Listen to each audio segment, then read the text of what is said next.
Okay, today we are going to look at the first part of Reconstruction, and then there will be a second for part two. So today we're kind of looking at the early stages of Reconstruction, and part two will be looking at the later stages of Reconstruction.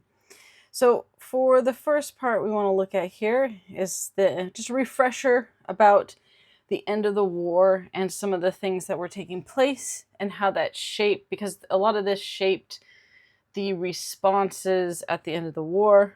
The first part looking at the conflict over slavery, the purpose of the war in general. There's a lot of smaller things, but they all ultimately lead back to slavery. The political, economic, and moral issues of slavery, essentially. So you do have the politics. Of course, there was the economic structure, and then just even the moral issues of slavery. But all of it, again, leads back to the concept of slavery. This had been essentially exacerbated by westward expansion. So these issues were already present before there was a larger push for westward expansion. But the issue with westward expansion that took place, of course, is that each state, the question would be is, as new territories became states, the question is would they be slave or free? And the big concern, of course, was that there was this attempt at balance between the number of free states and the number of slave states, so that the representatives in the government would maintain some semblance of a balance. And as westward expansion continued to happen, as more and more territories wanted to become states and became states, this conflict and tension continued to grow, which then eventually led to the boiling point of civil war. But again, in all of this, it was all any of the political, the economic, and of course the moral issues were all centered around slavery still. That was the issue, right? There's a misconception of states' rights and so on like that. But again, even that argument, the South Carolina's letter that they wrote about why they were seceding from the Union was centered around their right to slavery, right? So that's the key. Is of course, all of this was connected to that aspect, and which ultimately, then, like I said, leads to the war, and all that takes place during that. Now, some of the other aspects that happened at the end of the war, then, so that's kind of actually like leading to the war. But then you have the Emancipation Proclamation and then kind of destruction of the South, both which are taking place at the end of the war. One of the misconceptions with the Emancipation Proclamation is that it freed all the slaves. It eventually leads to that, but the Emancipation Proclamation did not end slavery unilaterally. Essentially, what it did is it freed slaves in southern states that the North didn't control. So did not, right? Not ones that they did, ones that the North did not control. So this is when, near the end of the war, Lincoln did not create the Emancipation Proclamation at the beginning of the war, and there's several reasons for it. Some of it was due to trying to keep the border states from going over to the Confederate side. Some of it was looking at timing of when to put this into action. And ultimately, even the reason for only freeing slaves in the southern states that the North did not control, it intentionally left out the border states and technically left out areas that the Union had managed to move into. And so technically, that was an area that they didn't have real power in. Legally, you could argue that the Confederate States never had the legal right to secede, and therefore the Union and Lincoln had the right to or had the power to make this within these other states. But practically, in the sense of practical application, you have the Emancipation Proclamation saying, slaves are now freed in these states, and yet the Union isn't in control of those states to enforce that. So again, they didn't do the border states because of the fact that they didn't want them to go over to the Confederate side. They presented a important buffer zone for the North. And then the hope was, though, that what this would do is essentially news of this would spread and lead to resistance. It would impact the South in a negative way, and it does. More importantly, I think, is that it ties the success of the North to the end of slavery, right? That was kind of there, but not officially. Now with the Emancipation Proclamation, essentially the end of slavery was a precondition for victory over the South. So that's super important there, right? Having that connection ensured that the victory for the North would be the end of slavery. But it also had some tangible impact, specifically with what I think Lincoln was hoping would happen, which is that as news spread that slaves were freed, and then of course the news didn't spread that slaves were freed in these areas, or only in this condition. It just said, oh, Lincoln has declared that slaves are free. And as this spread, resistance did increase. Slaves began walking off of plantations. There was kind of a mass exodus of slaves to the North, who then often joined the Union or joined as Sherman made his march, which we'll talk about in a minute, to into the South. And so you had slaves that when this news came, they simply stopped working. Some left the plantations altogether. There are stories of slaves moving into the plantation owners' homes and basically saying, well, we're free now and deal with it. And then, well, of course, there were still pockets and areas in the Deep South where this news did not spread to, because, of course, the type of communication at this point is not the best in terms of being able to get to more remote areas, and slave owners did their best to prevent this news from being heard. So there definitely this was not a 100% thing. There were plenty of areas that still people were owning slaves after the war had ended and the 13th Amendment had been created, and it took a bit to completely end that. And of course, one of the other areas where this comes into play is the border states, who near the end of the war, somewhat in dismay, found that while slaves were being freed in other locations, the border states were still legally allowed to own slaves, and certainly took advantage of that. We do have with that a petition to not this one, we're going to come back to this one here, the petition of Black residents of Nashville. And this is one of the states that had been exempt from the Emancipation Proclamation. And so they wrote a petition to the government to try to show the importance of and danger of being left out from this. So we're just going to look at some of the points here. And so it mentions right here, your petitioners would ask you to complete the work begun by the nation at large and abolish the last vestige of slavery by the express words of your organic law. Many masters in Tennessee whose slaves have left them will certainly make every effort to bring them back to bondage after the reorganization of state government, unless slavery be expressly abolished by the Constitution.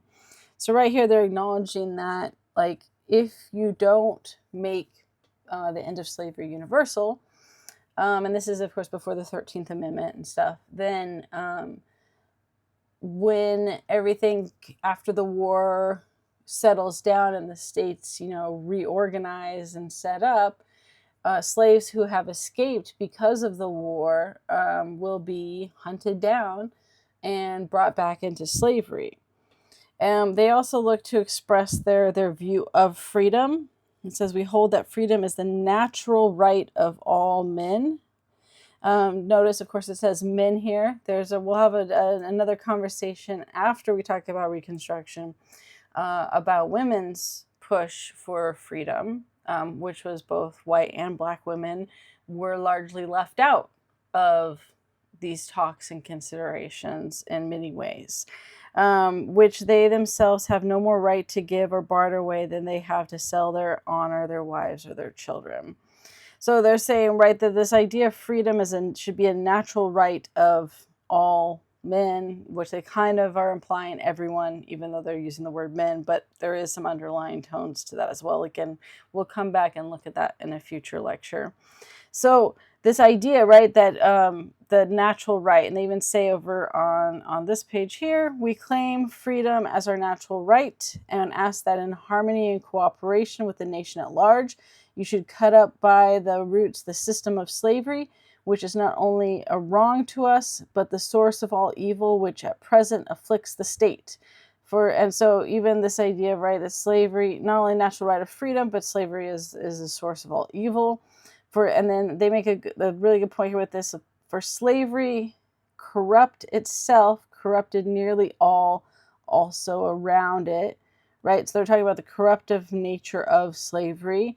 And so that it has influenced nearly all the slave states to rebel against the federal government. So it's a clever point here, right? That they're saying, like, look, the whole reason that the southern slave states rebelled against the federal government is because slavery corrupted them, right? So they're tying it to the Civil War, the rebellion against the federal government, which they later and talk about, like, we're not rebels, right? We have, supported the Union, and should that not be taken into consideration? But it's a clever point to sit here and say, right, that this influenced nearly all the slave states to rebel against the federal government in order to set up a government of pirates under which slavery might be perpetuated. And then if you continue on down here, devoted as we are to the principles of justice, to love of all men, and of equal rights on which our government is based. So now they're going back to, like, the foundation, right, of the United States, all the way back to, like, the Revolutionary War, and connecting it to that, which make it the hope of the world. We know the burdens of citizenship and are ready to bear them, right? So they're saying, we are ready to be taken in as citizens. We know the duties of good citizens and are ready to perform them cheerfully. And we ask to be put in a position in which we can discharge them more effectually. We do not ask for the privilege of citizenship, wishing to shun our obligations imposed by it. This is another dig at the South, right? We don't want citizenship just to not follow, like, our duty as a citizen. We want to perform our duty as a citizen of the United States. And then they go into the fact that nearly 200,000 of our brethren are today performing military duty in the ranks of the Union Army. Thousands have already died in battle or perished for the sake of the Union, and we are ready and willing to sacrifice more. And then so they make the point here, if we are called on to do military duty against the rebel armies in the field, Why should we be denied the privilege of voting against rebel citizens at the ballot box? The latter is necessary to save the government as the former. So they're saying, right, if we are fighting and dying for the Union, you know, to fight against, again, the rebel armies, right? They're emphasizing that we should have the right to vote against these rebel citizens to support the government. So there's a clear emphasis on we're good citizens, we're gonna support the government, we're fighting and dying for this cause. So it's not just hey, slavery's bad and you should be freeing us, which is a valid argument in of itself. They're going further and trying to contrast them as, we're the loyal, good citizens compared to the Southern rebel citizens, right? We're the ones that are going to help combat and fight against these rebel citizens. And if we are fighting for this, why should we not have it? And this is not a democratic government if a numerous law-abiding, industrious, and useful class of citizens born and bred on the soil are to be treated as alien and enemies, as inferior, degraded class, who must have no voice in the government which they support, protect, and defend with all their heart, soul, mind, body, both in peace and war. So then it's saying, hey, if this is supposed to be a democratic nation, that's not the case if people who are law-abiding, useful citizens born here are treated as enemies, inferior, and have no voice in the government, which they have supported. So they're trying to clearly make this connection to, we are good citizens, we support the Union, we're loyal to the United States, and how is it that we have less rights than the Confederate soldiers, the Confederate states?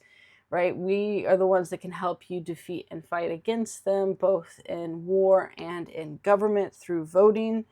With the previous argument made at the beginning up here, right, that if they are not free now, then those who have left because of the war and have been fighting and doing all this support will be dragged back into slavery once the states kind of reconstitute after the war. And so this just showcases, again, this idea that the Emancipation Proclamation did not end up covering everyone. And now that ultimately does get addressed at the end of the war with the 13th Amendment. But there was definitely, as the war was ending, there were areas where slaves were one, still in slavery when others had been freed, and two, were concerned that they were going to be, that system was going to be allowed to continue after the war. Ultimately, though, the benefit of the Emancipation Proclamation was that it did tie the end of the war to the end of slavery. But it's good to remember that ultimately the initial proclamation did not free all slaves. It was not a universal freeing of slaves. That gets finalized with the 13th Amendment at the end of the war, which then says neither slavery nor involuntary servitude except as a punishment for crime. Notice that it's technically still that can take slavery and involuntary servitude can take place as a punishment for crime. Whereof the party shall have been duly convicted, shall exist within the United States. So, right there, it's basically saying slavery nor involuntary servitude it cannot exist in the United States unless someone has been duly convicted of a crime. They do put that in there, so you can't just say, well, I convict them. It has to go through the court system. But technically, if it goes through the court system, they still could be put into slavery or involuntary servitude, which we will see in the Black Codes when we talk about those in a minute. So this kind of loophole that still technically exists today is used pretty quickly by the Southern states as it becomes apparent that Andrew Johnson is not going to be tough on the Southern states. But as the war ends, the Union wins and the 13th Amendment gets into place, that then officially does end slavery in the United States. Part of the success of the North against the South was the massive destruction of the South. This was specifically tied to a specific military tactic, which was known as Sherman's March, which focused on this idea of what's called total war. Now, total war is essentially that you involve anyone as fair game. There's what's called rules of war, where in the past and even to this day, there's certain expectations in warfare that you don't target civilians, that there's human rights expectations for prisoners of war. Then of course there's more formalized things that come in and later wars with the Geneva Convention and things. But even during this time, and long before, there was certain rules of war. One of the biggest rules of war that's long standing is that you don't attack civilians. You don't kill civilians, at least not intentionally. But with total war, now total war doesn't always mean you actively go out and slaughter civilians en masse, but total war means that kind of anything is fair game. And so Sherman's March was essentially the General Sherman was to go with his troops, and they were going to march into the South, through the South to the coast, and what becomes this coordinated push to meet up and end up creating such a destructive force behind them that it forces the South to surrender. And it is successful, as you can see in the pictures. Here, all of these pictures here. These are pictures of the destruction that took place in some of the southern cities. And it almost looked to me. These look like these were cities that were bombed from the air, from airplanes, which is not happening at this point in time. So the level of destruction is crazy when you think about the types of warfare tools and weapons that they had. That it looks like an aerial bombing, even though that's not a thing yet. The destruction, and again, I think these pictures show that pretty well. I mean, you can look at how much rubble in all of these areas. The destruction was significant. Now, this wasn't all Sherman. There were other campaigns that were coordinating with bombing from ships and attacks from ships on the coast, along with Sherman's March. But with Sherman's March, what they did is they took some supplies with them. But ultimately, the goal was, as they marched along into the South, they would take food and livestock from homes. They were not supposed to kill civilians, so it certainly was total war to a degree. It did total war, but don't kill civilians. Not that some civilians were not killed, and women assaulted. That did happen, although there were specific rules put in place that they were not supposed to do that. It doesn't mean it didn't happen sometimes, but the general rule was you don't go around killing the civilians, which were largely women and children in the South, as most of the men were fighting in the war at this time. But what they would do is they would go and they would raid their homes. They would steal all of their food and supplies. They would take whatever crops and livestock they needed for supplies, and then they would burn or kill or occasionally set loose the rest. And the idea was that if you destroyed all of the food resources, then eventually the women and children would be so desperate that they would be pushing the men who were in the military, both regular soldiers and the leaders, to end the war.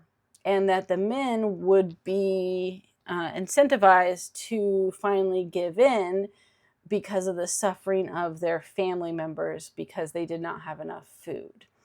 They also destroyed railways and other buildings as they went as well. The railways were, of course, to prevent transportation of goods and services, and then other buildings that were just meant for kind of wanton destruction.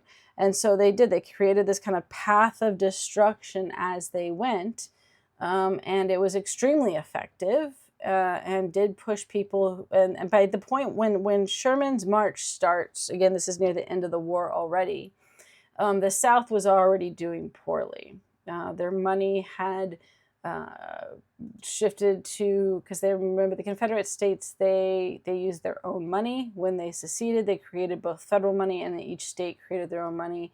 But because of this system, and because things were not going as well for them by this point, inflation had skyrocketed. There are stories of people bringing in like wheelbarrows of money to buy like a loaf of bread. So you'd have to have like a whole wheelbarrow just to be able to buy a loaf of bread.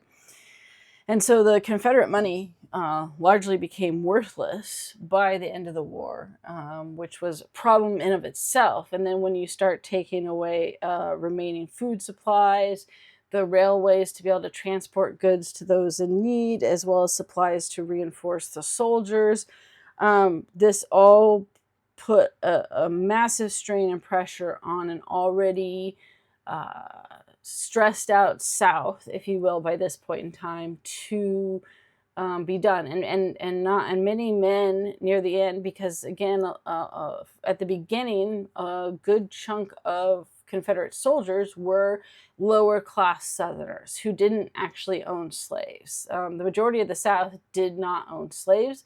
There was a small percentage of elite who owned the large plantations, and then a small percentage of kind of the upper middling group that owned a few slaves.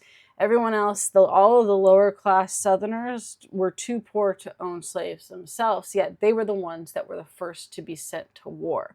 Plantation owners got exemptions at the beginning of the war. Only as the war continued and things got more desperate did many have to start fighting as well.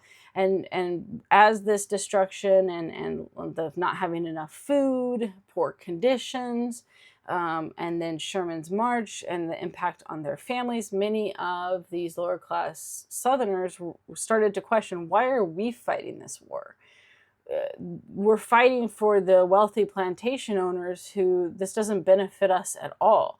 Part of the reason it took them so long to realize this is that the plantation elite had been brilliant about convincing the lower class white Southerners that they were the same because they were both white, when in reality the poor white Southerners were treated very poorly, and in fact probably had a lot more in common with slaves than they did with anyone else. And while they were not slaves themselves, and that certainly was a huge difference there in terms of just being disrespected, treated poorly, looked down upon, having very few freedoms or opportunities, that was all the same. They were not the same as the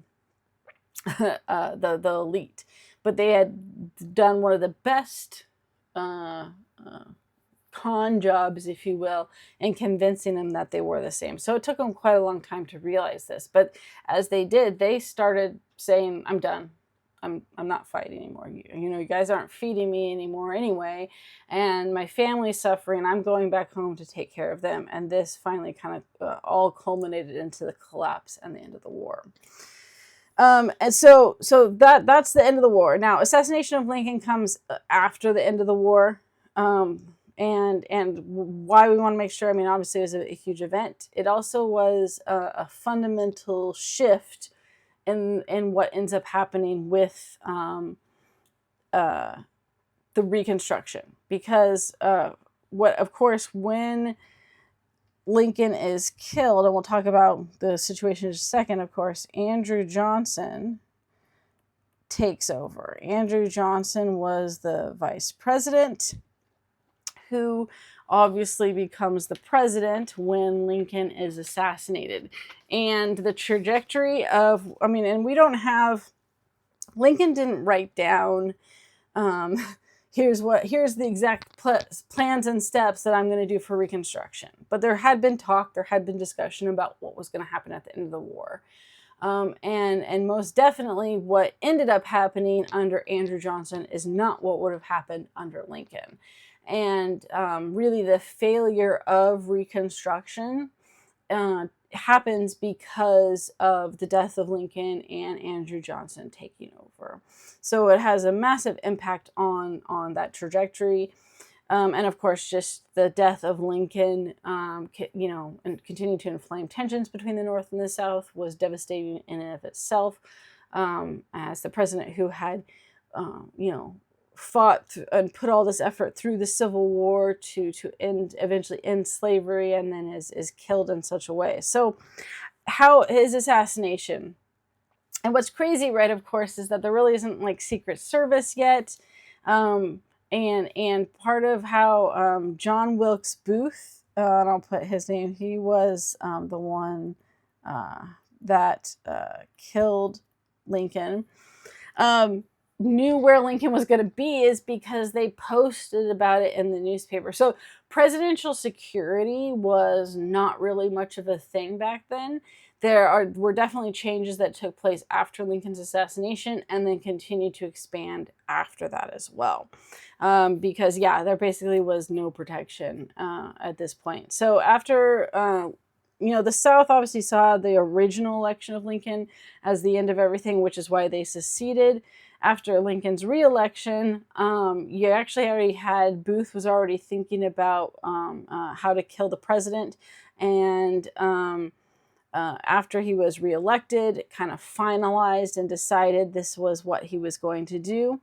He had originally planned to ambush Lincoln on the road when he was going to a different play, but Lincoln didn't end up showing or following that route, and so that ended his initial plans. Instead, Booth found out that Lincoln and Grant were going to be attending a play, which again the newspaper wrote about and informed them of the date and time and location of the play.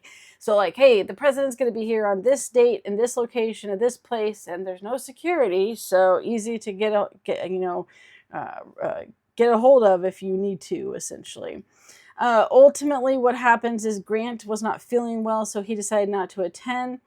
This was at Ford's Theater. Booth showed up there, and he knew how to get in because Booth was a well-known celebrity.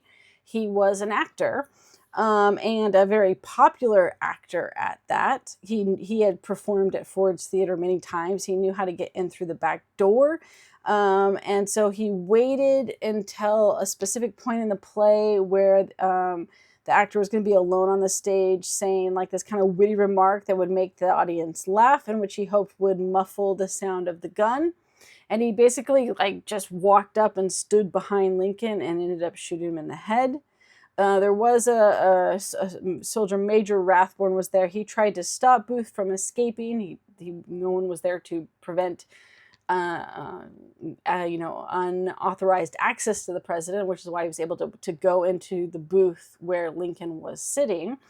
But while they did try to stop Booth from escaping, Booth ended up stabbing Major Rathbone.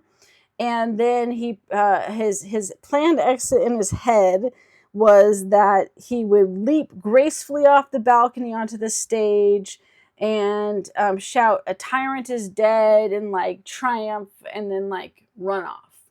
Well, he did jump off of the balcony, but hit the spur, right, and his boot got stuck on the curtain area as he jumped, which made him kind of land awkwardly, and he ended up breaking his leg when he landed.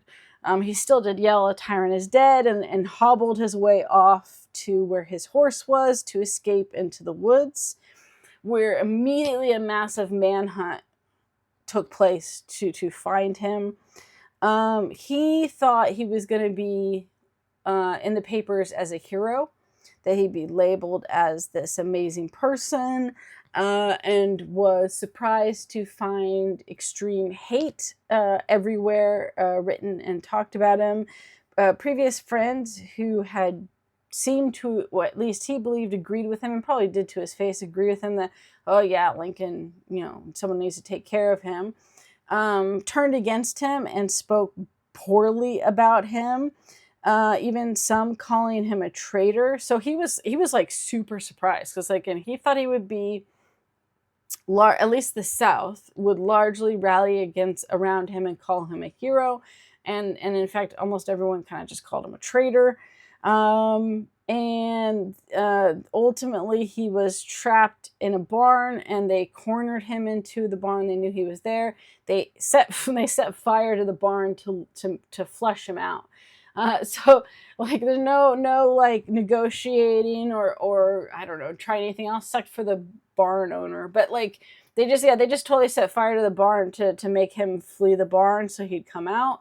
But before he could do that, one of the soldiers had come from behind and saw him and just ended up shooting and killing him. And this, of course, leads to Andrew Johnson taking over as president, which definitely creates a whole different scenario in terms of again the way that the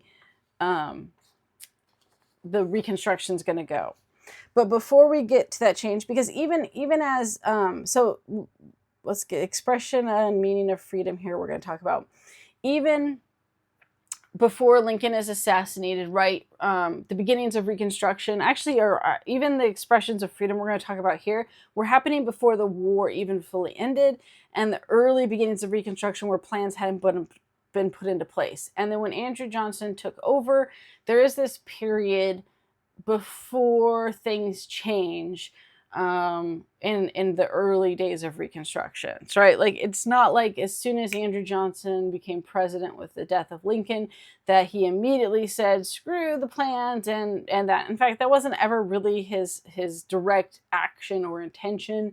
We'll talk about how that takes place a little bit. So what I want to look at before we get into Andrew Johnson specifically and how Reconstruction changes because of him is actually looking at what was taking place during this time when just before Lincoln is assassinated and the war but right as the war is ending, after the war is ended, and then right after Lincoln's assassination, there is this period where there is, the South has been beaten or is almost beaten and then has been beaten, and there is this massive movement, an expression of freedom taking place with former slaves that are now eager to throw off the vestiges of slavery and experience freedom that they have been denied their entire lives. So we're going to look at that and look at kind of the different ways that this took place. The first is with mass movement. Mobility had been something that had been extremely restricted in slavery. Slaves had to have passes to leave the plantation. Like they were not allowed to leave the plantation unless they had a specific pass from the plantation owner, stating that they had a right to go, and it usually had like where they could go as well. And so just that alone of the ability to freely move about, understandably, there was a massive desire and urge to just be able to get up and go, right? I am no longer forcibly tied to this location. I can now go somewhere else. And that is such a huge thing to be able to move around. Some people just wanted to get away from the plantations. Others wanted to move out of the South. Others went looking for family. So one of the other reasons for that was to, we'll say, look for family. People almost immediately at the end of the war began putting ads in the newspaper for family members that had been sold years before. Some people knew if they weren't moved to like a plantation really far away. Some people had family members that were sold to like a neighboring plantation.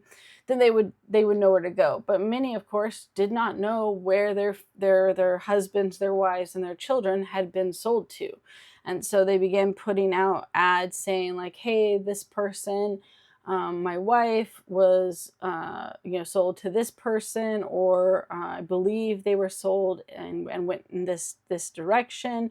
Here's some descriptors about them. Here's the name they went by, in hopes of getting information and hearing where they were so they could find them. Many men and women just started wandering around the state, hoping to, find their families.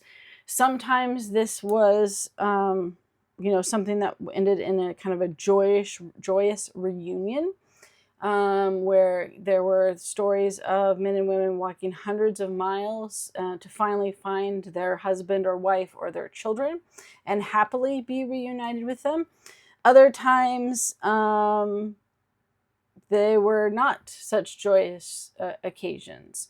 There's a story of a man who walked over more than 600 miles from Georgia to North Carolina searching for his wife and children.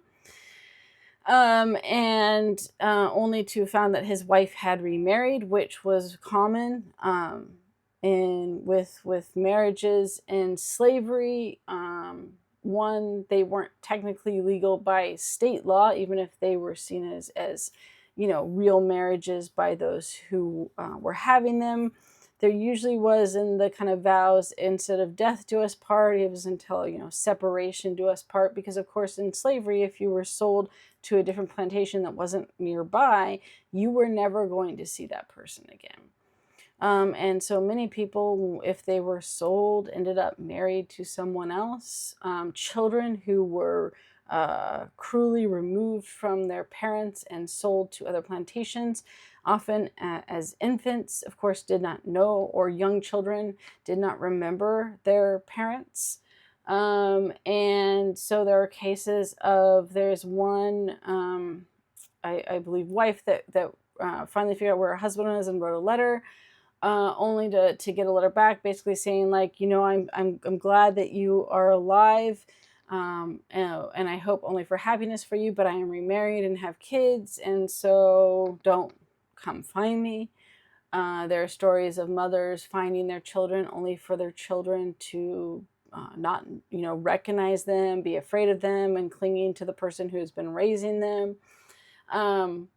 And so it was a time of both happiness and joy and sadness as people moved around, because for the first time there were not restrictions on them to do so, and also to find a lost family. So that was definitely a huge aspect of that. Another was, of course, jobs. Finding new jobs. One, of course, not surprisingly, people did not want to work for a former owner or on the plantation, right? The most full symbol of slavery, of working on a plantation, working, because there were former owners, some deluded, that believed that their slaves would stay on if they paid them now. We have letters of people writing to them like, won't you come back? We'll pay you. We treated you well. I don't know why you want to leave. And that statement of, well, we treated you well, why would you take off? Obviously slavery's over, we'll pay you now. It was part of the kind of Southern mythology that they created with around this idea that the slaves were happy and content as long as owners treated them well. And this was all part of the pro-slavery argument, and some obviously truly believed it. I think others knew it was complete BS, but there definitely were those who were brought up on this idea, and from their letters clearly believed that this was the case, and were surprised when their slaves ran off during the war, and tried to have them come back, with the, well, we've always treated you well, and we'll pay you. So I don't know why you don't want to come back, kind of thing. But of course, to everyone else and to the slaves themselves, like the center representation of slavery would be to have to stay on and work for your former owner on the plantation of which you were a slave under this still power dynamic. And even if you were getting now paid, that power dynamic would still be present. And so most, took off from the plantations they were on and looked for other jobs, looked for anything. Many wanted to work for themselves. There was obviously a massive desire to not be under anyone's authority, understandably, during this time. The hope to find essentially work for oneself. The other thing, which I guess we'll talk about here too, was owning land, right? That the job of, I don't want to have anyone be over me in power. So if I own land, I can farm for myself and support myself without having to, be under the authority of anyone at that point. And the early period of the end of days of the war and early period after the war, there weren't restrictions on jobs yet. Well, that does come into play later, but at this point there weren't restrictions on that too. This also went with mass movement because many people didn't like to stay in one place too long, so many would work for a couple months and then move on because of just this need to ensure that they weren't slaves anymore, that they had the right to move on and leave. Now, another aspect that was central was with family first, and we'll talk both family and education in churches. With family, there were some changes that took place here. Of course, some of this was now looking at marriage here. Let me for all those boxes to come up. Right, technically, marriages were not legally binding in terms of government and state law for slaves, so many wanted to legally get married after the war. But the other aspect was essentially gender roles. So there was this desire to kind of fall into what's kind of considered like traditional families, where the husband works and the wife stays at home and raises the children. In slavery, traditional gender roles were in the kind of the rest of the United States, specifically within the white United States, where men worked, women stayed at home to raise the kids, and women were under the authority of men. Didn't follow the same patterns because, of course, both men and women were equally under the authority of the slave owner and both worked.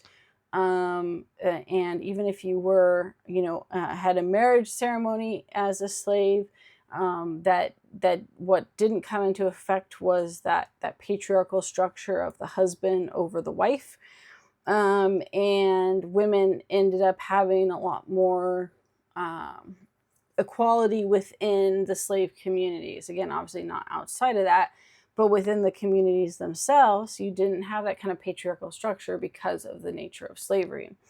With the end of that, there definitely was a kind of a push to emulate those traditional family roles, which included the husband as the head of the household and the wife staying home and watching the kids.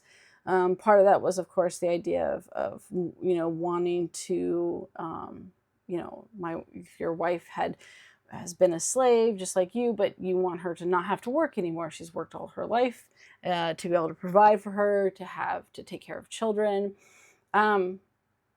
which could be a benefit in some ways. Of course, one of the negative impacts of this was that it also put Black women, that especially former slave women, into the same gender role and structure that everyone else was under, and white women had been trying to push against during the abolition movement with the women's rights movement. And so then there is something that Black women are going to end up having to push and combat against later, because those traditional kind of roles get established. But family was very important, establishing, family, having kids, having your own family unit that had, in many ways been either controlled or denied to them or ripped away from them was an important part of expressing that freedom. Education in churches was a huge thing that took place.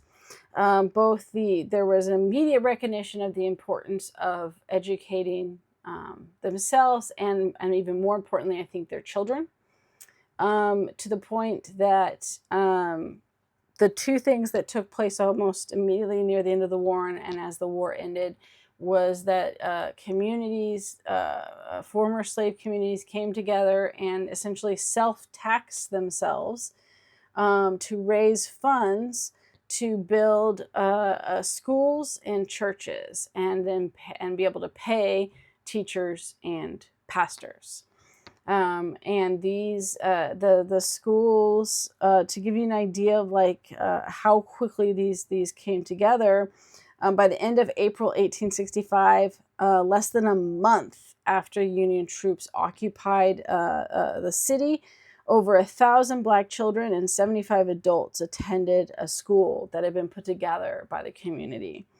And Black teachers specifically played important and numerous roles, not only with education, but assisting freemen in contract disputes, helping with church work, drafting petitions, writing like the petitions that we looked at,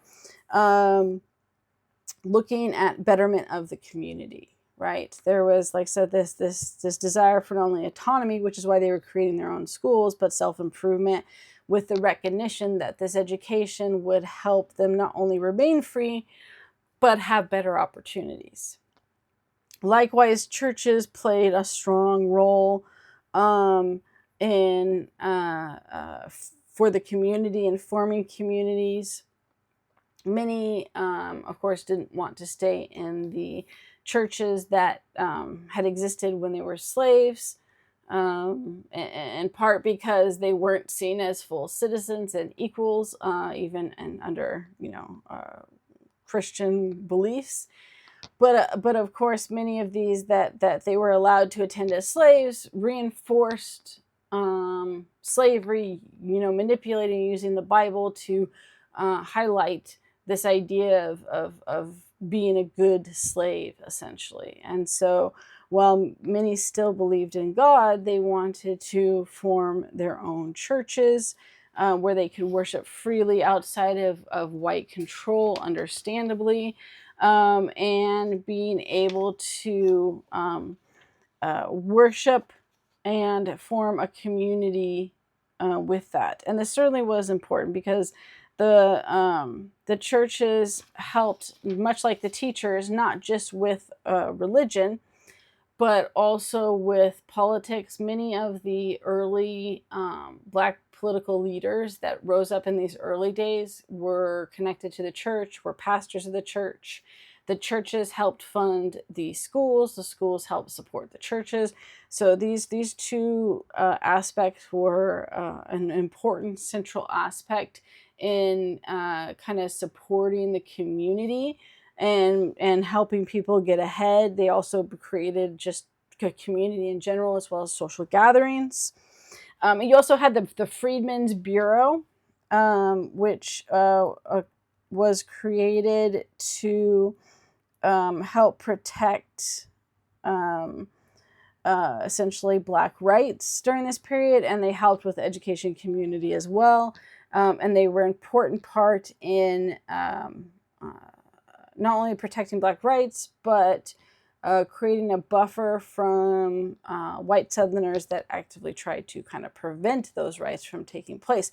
It's one of the reasons later that they're going to be removed from the South and not allowed to be there, because they played an important role. And a lot of the people connected to the Freedmen's Bureau were also connected to these early churches and schools in the process. And then, of course, anything else that was restricted from during slavery was also often obtained if you will, and expressed, because again, it became a symbol of freedom. So, for example, slaves were not allowed to own dogs.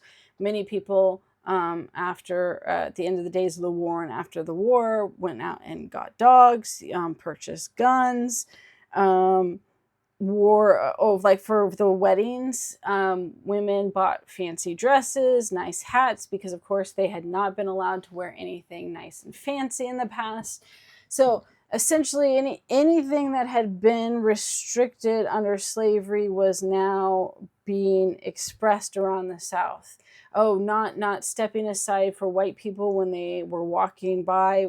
Slaves were supposed to essentially step aside when white people walk by. Of course, how you addressed people and spoke to them was you had to be in this massive deference in language and body language. And of course, so there was a huge push of looking, white people directly in the eye when they were speaking to them, and being bold and assertive, not backing down, telling them no.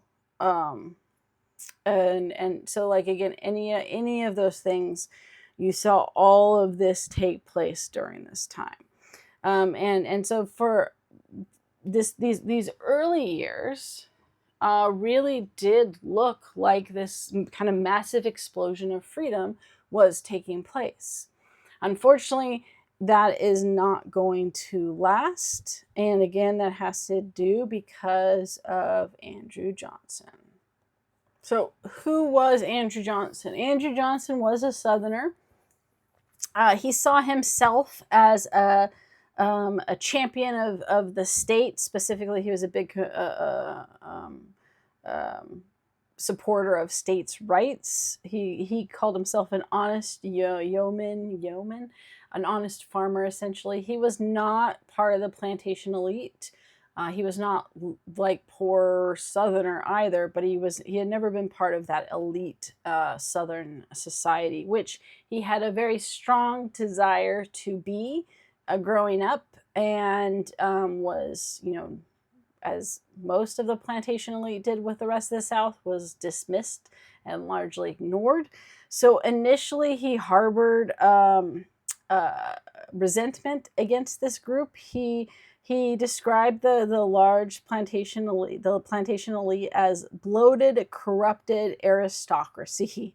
So at first, it seems like he's actually going to be pretty harsh on like the plantation owners and the leadership in the Confederate military, because he was a staunch defender of the Union, and he was the only senator from a seceding state to remain at his post in Washington, D.C. when the Civil War began, which is ultimately why part of the reason he gets picked as vice president with Abraham Lincoln was to create this trying to bring together the two sides, right? Lincoln felt as if having the Southerner who stayed with the Union, who had been a staunch supporter of the Union, even in the face of many in the South seeing him as a traitor, would help repair the North and South together. Unfortunately, that didn't take into account Lincoln being assassinated and him becoming president himself. He initially had so that's who he was. Initially, he had felt that the individual traitors, as he called them, should be punished severely, while at the same time claiming that the secession was illegal. So because it was illegal, they couldn't legally break from the Union, even though they claimed they did. His argument was, well, it's not legal to secede, therefore, while they said they seceded, they actually didn't, because you can't legally do that, and therefore, because the South never seceded legally, they didn't surrender their rights to govern their own affairs. And this is the states' rights component, right? Is he had this mix of punish the plantation owners and the military leaders because they were traitors and they were horrible people anyway in his mind. But the states should have the right to govern themselves. So we can put that as punish slave owners Oops. Oh, bring that back. Punish slave owners and military leaders, but retain state rights. Right. That was kind of his plan, if you will. Of course, the ultimate plan for everyone for Reconstruction, whether that had been Lincoln before or him, was to restore the Union. Right. I mean, so we can put that. The ultimate plan is to restore the Union. And the way to restore the Union is to bring all the southern states back into the Union while hopefully being loyal to the Union. So that broad goal was the same, but of course how they're going to do that is different. There's a whole bunch of thoughts about how to actually do that, and what was seen as the best way to work. One of the things he hinted at was disenfranchisement for these people. So again, plantation owners and the military leaders would not have the right to vote. There was talk about whether the states shouldn't have the right to vote or just individuals. He wanted just to punish individuals, and because he believed that the southern states, because one of the conflicts was also that many Republicans, and this is a good reminder that Republicans and Democrats were essentially opposite of what they are now. So like the Republicans, radical Republicans, they were the ones that were anti-slavery, and wanting citizenship and rights for former slaves. Democrats, especially Southern Democrats, were the slave owners and very states' rights, etc., etc. So essentially, like kind of the roles of Republican and Democrat were reversed. Right, later down the line, they're going to switch. And the Democrats are going to become the more liberal party and what they are today, and the Republicans are going to become the more conservative party. But at this point in time, essentially the Republicans are the more liberal party that are against slavery and all that, and the Democrats are not. They're basically just the opposite of that. So the partway through they swap. So the Southern Democrats are essentially the Republicans today. And the Republicans are, Southern Democrats are the Republicans today, yeah, and the Republicans are the Democrats. I think I said that right. It's gonna get confusing. It's just the opposite. Anyway, the many of the Republicans, what they wanted was there was a whole plan for how much of the population had to pledge loyalty, had to follow all these steps to be brought back into the Union, with essentially restrictions on those who had been kind of leaders of secession and the war, not being allowed to ever have voting rights and certain rights of citizenship again. And so Johnson starts off by being pretty harsh while with individuals, while pushing for individual states' rights for control. So that because one of the things the Republicans were pushing for was military governance and control of the states. So essentially, the southern states would be run by the military districts until they were brought back in to the Union. Whereas Johnson said no, they shouldn't lose their states' rights to run their government, because again, it was illegal, so technically they didn't actually secede. It's a kind of a wonky argument with that. I think for both, the goal was, how do we get the Union reunified, if you will, in a way as quickly as possible, without just saying, okay, you're back in, right? How do we make sure that this doesn't ever happen again? But we also, the quicker we can restore the Union, the better. And I think that was somewhat agreed upon as well with that. And one of the things Johnson did allow is he allowed them to resume their full constitutional rights of running the government pretty quickly. And he also was against black suffrage. So he was not for voting rights for the black population. His initial plan was to give amnesty and pardons, including restoration of all rights except for slavery, to those who had participated in the rebellion, as long as they took an oath pledging loyalty to the Union and supported emancipation. So essentially the idea of that you had to take a loyalty oath and support emancipation. The other thing was that there were two main groups of people that had to go further than that, which were plantation owners, right, and Confederate military leaders. These two groups, and there was different categories of which were leaders, had to get a personal or individual presidential pardon. So again, remember that Johnson had a dislike of the plantation owners, mostly because he was jealous and he was very unhappy that he had been rejected by them, right? And so he, I think, envisioned this idea where the plantation owners would have to come groveling to him to get a presidential pardon. He, I think, reveled in that idea. And so that was the big part of this with that. And a plantation owners were anyone that had property of more than 20,000.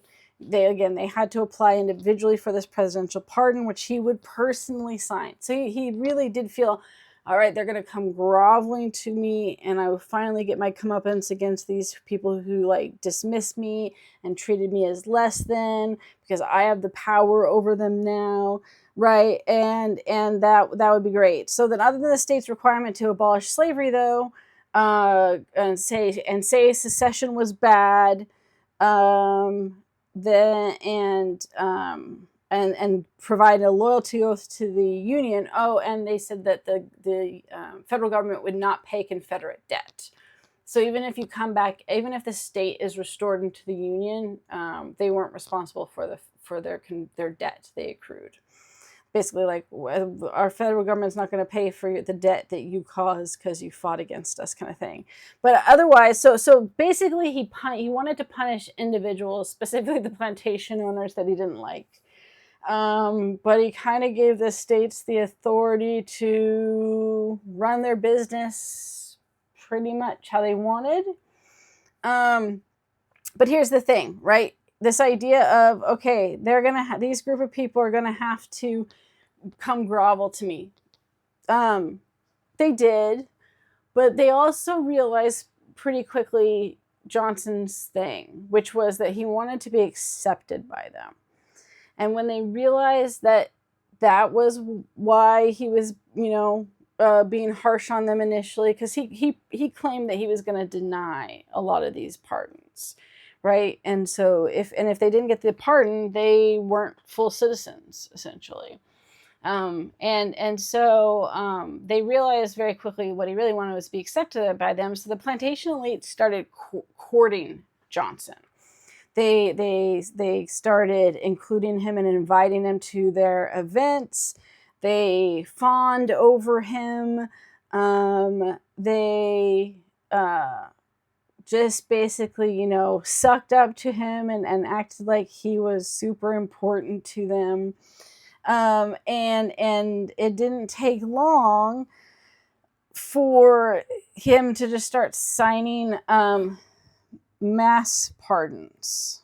So instead of the promise of everyone had to individually apply and petition, and he was only he was going to be harsh on who he accepted it to, he just started stamping mass pardons. And the reason was because basically the plantation owners started including him in stuff. They realized if they just flatter him and court him a bunch, that he would be a complete pushover, and that's exactly what happened. So this whole idea of punishment and consequences for their actions, because it is true, the plantation owners and the Confederate leaders in the military were the ones that were, and which were a lot of the Confederate leaders were previously government officials. They were the ones responsible for starting this whole thing. And this kind of harsh punishment and consequences that many thought were going to happen quickly, vanished as Johnson was easily persuaded to forgive them as soon as they started sucking up to him in any way. This had a significant impact in how the states reacted. Okay, so there was a Northern journalist he went into the South to gauge the South's mood at the very end of the war. He wanted to see how they were feeling, if there was going to be a lot of resistance to reunification and following Northern rules, right? Because the South hadn't been super great at that up to this point, considering they said, screw you, North, or screw you, the United States, and seceded, right?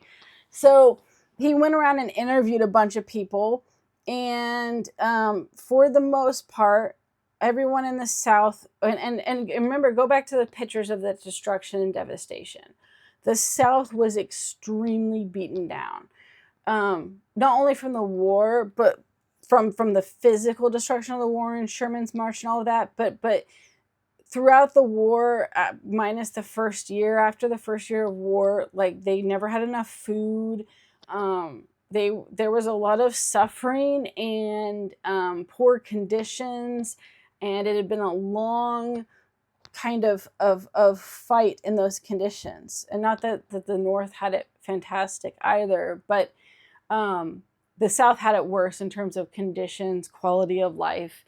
And then you add into that, like, the kind of complete destruction and total war that was unleashed on the South. And the South was beaten down. They were just done. And most people said that they were willing to acquiesce to whatever conditions the president set, including black suffrage. And they wouldn't fight it. That they would so voting that to do this, to say, yeah, if you want to, obviously the 13th Amendment, slaves are going to be freed. But on top of that, if the president's saying that, that everyone is now full citizens, they have the right to vote, we're just going to go with it, man. We have nothing left, right? And we have no fight in us. We're done. Whatever it takes to be brought back into the Union, we're willing to do. Again, there was obviously individuals that were not like that, but by and large, that was the mood. And this was in May when the correspondent went to do this. 1 month later, after Johnson's policies that we just talked about began to be unfolded, and very quickly people realized that he was a total pushover who wasn't going to hold the states accountable at all, and ultimately the individuals he claimed he was going to be super harsh on, he ended up not even holding them accountable, but especially the states, right? Because there was a lot of thought that there was going to be really harsh consequences for the states, and that everyone within the state was going to lose a lot of rights, and it was going to take a long time to come back. So the more that they could acquiesce and agree with the North, the more likely they would, get these rights back and stuff. All of a sudden, it became clear that Johnson was just going to let the states do what they wanted to do.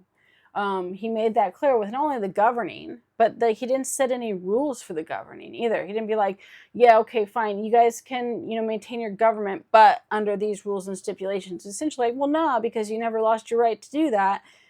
I'm not going to interfere with that. And then as soon as it became even more clear that he was a big pushover and wasn't even going to hold the plantation owners and the military leaders to much, and that he was just mass pardoning, within a month after Johnson's policy unfolded, the journalist re-interviewed a lot of the people and locations that he went to, and now under the relief at the mild nature of Johnson's plans, most began to have defiant talk of states' rights, resistance to black suffrage, and pushing back against doing much at all.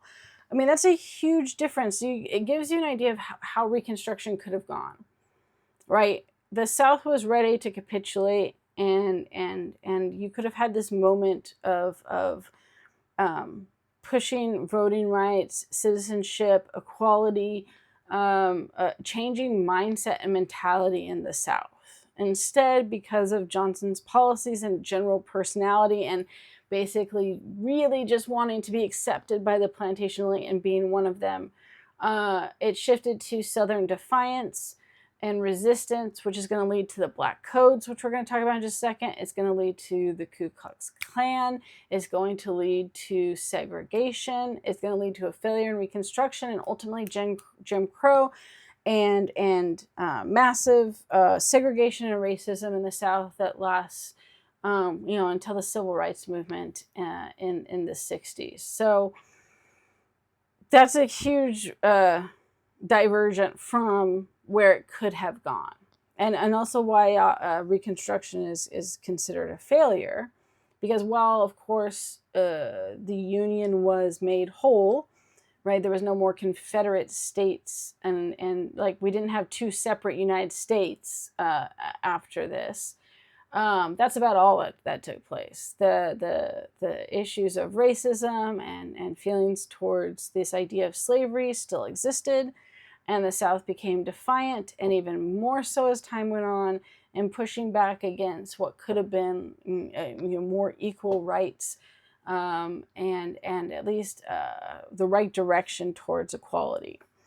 All right, this is the last one where I know it's getting long here, so I want to make sure we finish up, and then again after that we talk about the Black Codes, part 2, we'll look at the attempts at Reconstruction that took place, that don't ultimately work, but what the various things, and actually there's going to be like a congressional fight between Congress and Johnson, because of course Johnson is kind of like, nah, let's just let him do, and Congress's radical Republicans are like, nope, there needs to be these things that take place and these bills passed. And so there's kind of a showdown between them. There is some attempts at pushing back against the South, but that's all ultimately going to fail. So we'll look at that in part 2. All right, so one of the direct and most obvious consequences of Johnson's lazy attitude towards this whole thing, if you will, were the Black Codes that were created. The Black Codes were not, it was not a universal thing. Johnson did not create these. One of the mistakes that people often will say is Johnson created the Black Codes. No, the Black Codes were able to come about because of Johnson. Johnson didn't write these. Each individual state created their own codes. And essentially, the purpose was to create a condition as close to slavery as possible. Obviously, the 13th Amendment, right, was the end of slavery. We looked at, right, you can't have slavery officially, and there's no changing that. So the South knows, like, we can't just say, oh, they're slaves again, because the 13th Amendment. But the goal was, okay, Johnson's like going to let us do whatever here, and he's not going to step in and prevent this from happening. So what laws can we create that recreates as close as possible conditions for Black people that's like slavery? And now, to be fair, there were a few laws in the Black Codes that did lay out some rights. So it wasn't all restrictions, but that was the majority. So each state probably had a few laws that set out certain rights that former slaves now had. The majority, though, was all about all the things they couldn't do and the consequences, because remember the 13th Amendment, right? If you were convicted by court and sentenced, right? You could be sentenced to jail. Well, then you could be a servant or slave. I think involuntary labor is what they called it, right? That's that legal loophole that was there. So they create a bunch of codes essentially as an illegal means to trying to one, all of it was targeting all those expressions of freedom we just talked about. The Black Codes targeted all of those expressions of freedom, right? All these things that the white population in the South kind of looked on with horror of like, oh my gosh, look at all these things that the former slaves are now doing, and we don't like this change the way of life. Well, we're going to create law codes that target all of those things that they were where they were expressing their freedoms, and we're going to limit that freedom. So when you have this early, great expression of freedom taking place, the Black Codes were all about limiting that freedom. And then what new laws can we create to replicate slave conditions as much as possible? And then what consequence of punishment can we create that then puts people back basically into slavery? That's kind of the idea. So these individual states created these ordinances or laws to limit Black freedom and movement, create severe penalties for vagrancy, the ability to own land, even sometimes rent, to have skilled jobs. They had crazy laws. Some of the random laws were like talking about bad. Oops, I pushed the button for erase there. Bad management of money. Like, what does that even mean? Another one was disrespect, which is so vague, right? So they're basically, if you're disrespectful, that's a crime. And what is disrespectful language? And in some cases, it not only was in language, but looks, like body language. Like if you gave someone a glare is and the whole point of a lot of these laws, what they were intentionally vague, so that it could kind of get applied to anything that the judges and the kind of ruling government of the South, which Johnson had allowed to remain essentially these Confederate leaders in charge of the government in many cases. It allowed them to be the ones that make the decisions for this. We'll see if we'll look at it in a minute here. So I'm going to say a couple other things with what was going on with this and stuff like that. So one of the biggest things was these yearly labor contracts. Mississippi, South Carolina, and others, what they did is they required written evidence of employment for the coming year. And if you were going to leave, if you wanted to leave your job, you couldn't just quit. If you just quit, then you could be brought before court and then essentially fined.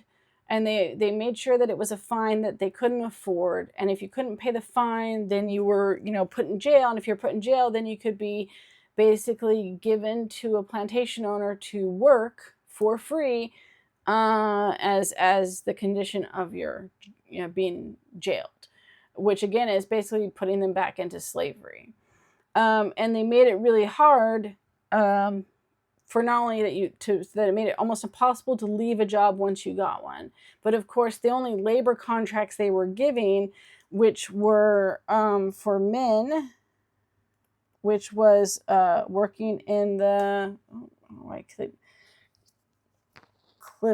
sorry, I keep my hand as I'm trying to write keeps touching this, is field labor, right? And for women, it was field labor or domestic work. So like cleaning the house, taking care of kids, things like that. Basically traditional roles that men and women had done in slavery. That's the type of work that they pretty much limited to. So they prohibited almost all skilled labor. So this is the type of job you can do. You have to get a yearly contract. You can't quit if someone offered it's illegal for someone to offer you a better paying position in a different field. So they tried to eliminate competition between slave owners or former slave owners, plantation owners. And then you had to, if you were going to, at the end of the year, quit your job, you had to have another job line up. But it was illegal for other plantation owners to solicit to you a position if you were working. So it was almost impossible to get another job. lined up. And if you quit and you didn't have a contract in hand, again, you could then be taken to court by the person you were working for that when you quit, and then end up being forced to work under them for free for a certain number of years. Like I said, the whole entire system was corrupt and meant to put them back into slavery as much as possible as they legally could. And basically, Black people could be brought to court and subject to arrest by any white person, essentially. Besides that, again, they were forbidden to rent or own land in urban areas, own land anywhere, rent in urban areas. That meant that was intentionally trying to keep them within like the country, within the farms.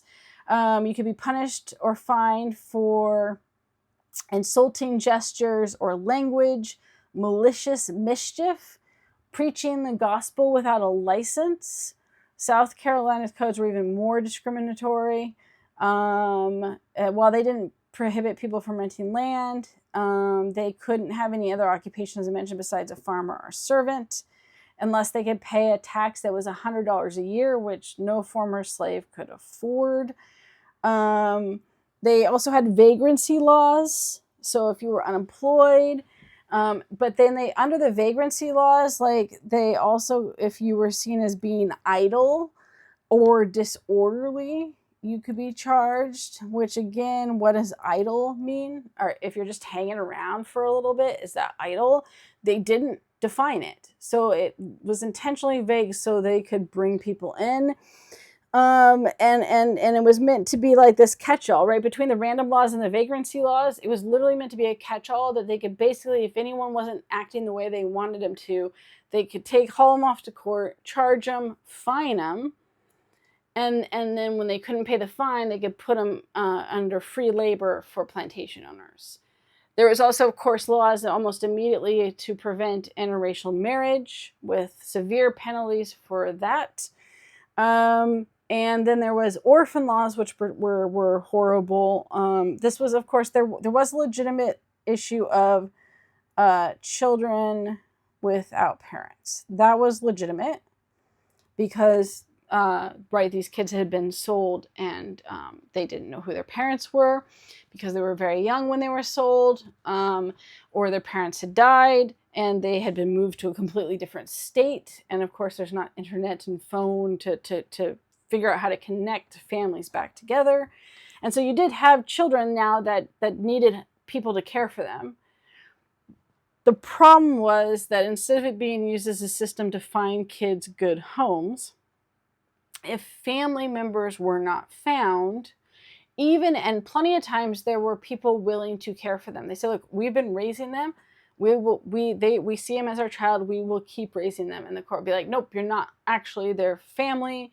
And so it wasn't like they were just dealing with children who didn't have parents, there were plenty of those that at least at the moment, right, that they couldn't find. They literally were also taking kids that had people willing to care for them and raise them by saying that they weren't direct family members. And then if these children were, found to not have anyone to care for them, again, even though there were, essentially, what would happen with this is then they would, or it could also be if parents were deemed unable to support them. So sometimes even with like biological parents there, the courts could deem them unfit to care for them, like you don't have the means to support them.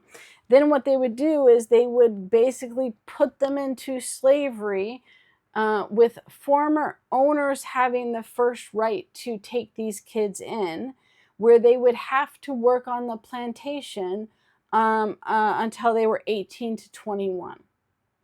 So it was a system essentially to put kids back into slavery. And it was incredibly hard to get them out of that once that took place.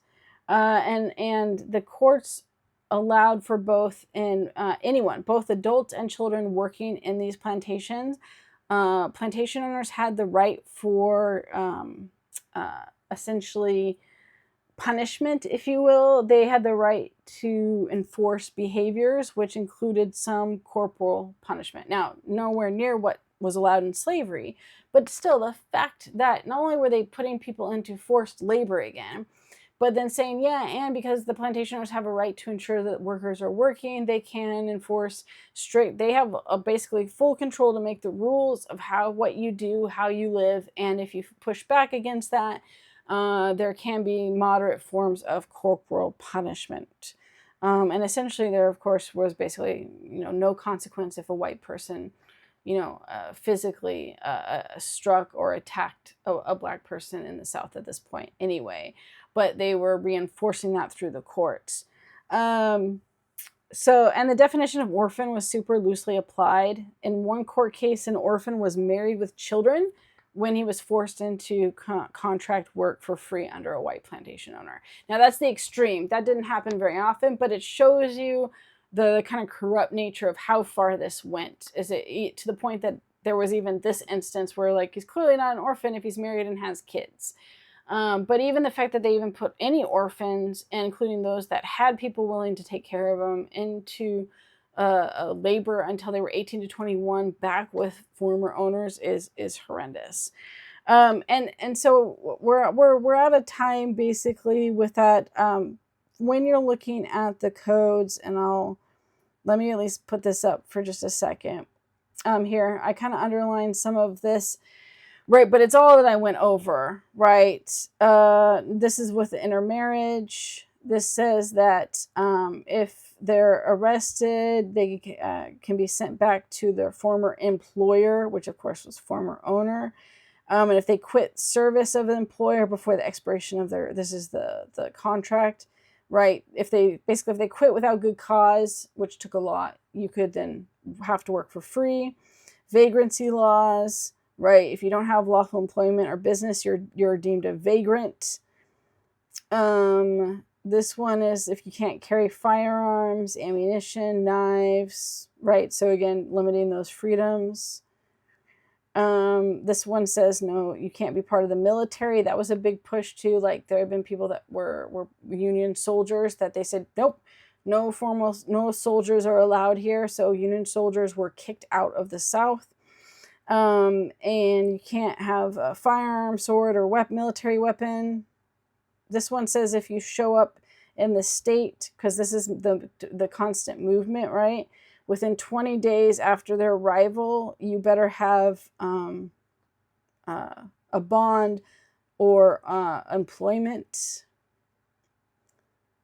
People who make contracts for service or labor shall be known as servants, and those who they contract with shall be known as masters. Like they don't say slaves, but they're trying to keep that, even the language, alive here. This is the limiting of jobs, right? Art, trade, business, mechanic, essentially any skilled labor they want to prevent them from having, because of course that helps with mobility. Vagrants if you don't have a fixed location, and then there's punishment if you do. If you're sentenced to hard labor after conviction, you may be hired for such wages as can be obtained for their services to any owner of a farm for the term of labor to which he was sentenced. Again, this idea of, well, we'll send you back to a plantation and you'll have to work there. So look through the black codes. There's these ones, then I have the full ones on canvas, the Mississippi ones as well, the full Mississippi ones. But this is the consequence of Andrew Johnson's policies that were kind of virtually non-existent. As soon as the South realized that there wasn't going to be control, like Johnson wasn't going to enforce control of the state governments, as soon as they realized that he was going to allow them to make their own decisions without any really like federal rules, and as soon as they realized that he was just going to kind of mass pardon people and not hold people accountable, the South immediately began pushing back and trying to reinstitute a system and state within the southern states that could mimic not only shutting down all freedom and expression of that freedom and autonomy that the black population now had, but reinstituting a system as close to slavery as they possibly could. Eventually, the Black Codes are going to be deemed unconstitutional, but these do go on for a bit before these are taken to court and legally challenged as unconstitutional. So the Black Codes will get repealed. They will be deemed, they'll go to the Supreme Court, they'll be deemed unconstitutional. But the fact that they're even allowed to happen at all showcases the South mentality of, we're not interested now. Well, oh, we aren't going to be forced to change? Cool, we're not interested then. And this is only, even with when the Black Codes get repealed, and deemed unconstitutional, they continue to push and resist and go against any attempts at any type of equality or freedom for the Black population in the South. All right, we'll look at part 2 and what attempts Congress does make, what the Republicans push for, the tensions between Johnson and the Republicans, as well as kind of the failure of Reconstruction and how it ends up not, kind of just being abandoned and leading to the segregated South and Jim Crow laws in part 2.